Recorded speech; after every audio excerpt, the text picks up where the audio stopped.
کہ بہت اہم نقطہ ہے کہ انسان اپنے زمانے کے اندر ہونے والی دین کی بے حرمتیوں کی طرف توجہ کرے. کربلا کا بھی ہمیں یہی درس ملتا ہے. سید الشہداء علیہ السلام سے پہلے بہت سارے ایسے یزید گزرے ہیں جو تاریخ کا حصہ بن گئے. نمرود ایک یزید تھا، فرعون ایک یزید تھا، شداد ایک یزید تھا. ہر ظالم جو تاریخ میں کسی نبی کے مقابلے میں گزرا ہے وہ بجائے خود ایک یزید تھا. چونکہ یزیدیت ایک مسلک کا نام ہے، ایک تفکر کا نام ہے، ایک نظام کا نام ہے. وہ کسی بھی زمانے میں اگر برپا ہو جائے وہ اس کو یزیدیت ہی کہیں گے. نام بدلتے رہتے ہیں البتہ ان کے. آج بھی آپ کو اس زمین کے اوپر یزیدیت کا سایہ نظر آ رہا ہے اور محسوس کر رہی ہے ساری دنیا کی یزیدیت کیا چیز ہے. ملوکیت اور آمریت یہ بھی ایک نظام کا نام ہے اور یزیدیت بھی ایک نظام کا نام ہے.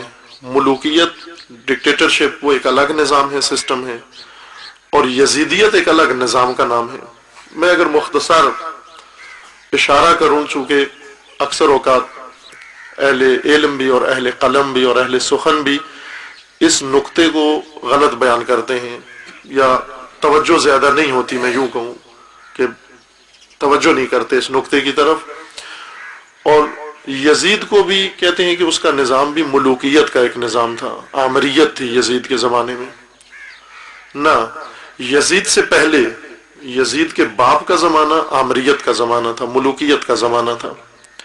لیکن یزیدیت ملوکیت سے ہٹ کر ایک سسٹم کا نام ہے، ایک الگ نظام کا نام ہے. ملوکیت میں سارا جبر اور سارا پریشر حق پر نہیں ہوتا، اسلام پر نہیں ہوتا، بلکہ لوگوں پر ہوتا ہے، حق پرستوں پر ہوتا ہے، مسلمانوں پر ہوتا ہے. یعنی آمریت کے زمانے میں نظریے سے اتنا سروکار نہیں ہوتا جتنا افراد سے سروکار ہوتا ہے. اگر افراد کی زبانیں بند رہیں، اگر افراد کی گردنیں جھکی رہیں، اگر افراد مطیع رہیں، اگر افراد تابع فرمان رہیں، اگر افراد احتجاج نہ کریں، کوئی مطالبہ نہ کریں، کوئی اظہار نہ کریں، اور ایک حیوان کی طرح ڈکٹیٹر کے سامنے اور آمر کے سامنے اور شہنشاہ کے سامنے جھکے رہیں، جو وہ کہتا ہے وہ کرتے رہیں، آمریت اس پہ خوش رہتی ہے. یہ نظام آمریت بس اسی حد تک چلتا ہے. مزید بڑھ کر اس سے نظریے یا حق کو سرے سے نابود کرنا یہ آمریت کا مقصد نہیں ہوتا.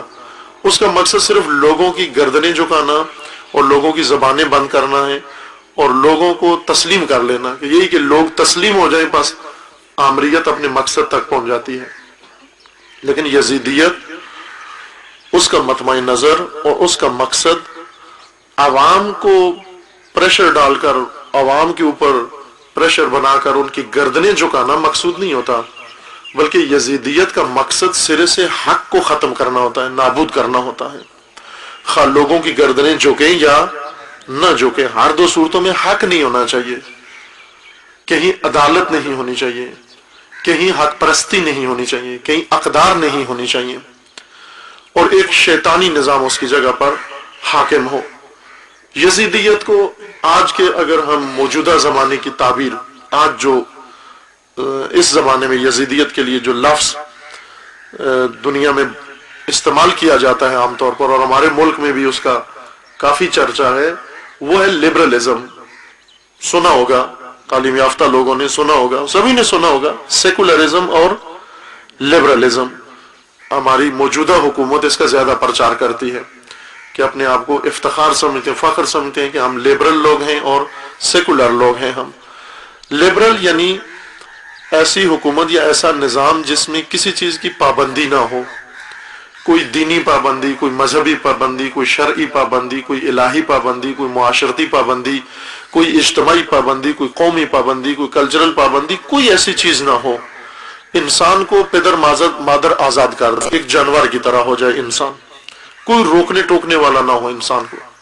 لہذا آپ نے اپنے حکمرانوں سے سنا کہ عورتوں کے بارے میں انہوں نے کہا کہ عورتیں آزاد ہیں، ان کی میراتھن ریس کراتے ہیں، مردوں کے ساتھ ملا کر مکس ریس کراتے ہیں. اور یہ کہ عورتیں مثلا ایسا لباس پہن سکتی ہیں جس میں بالکل عریان ہو، عورتیں چڈی پہن سکتی ہیں مثلا، اور جو نہیں دیکھ سکتا وہ اپنی نظریں جھکا لے.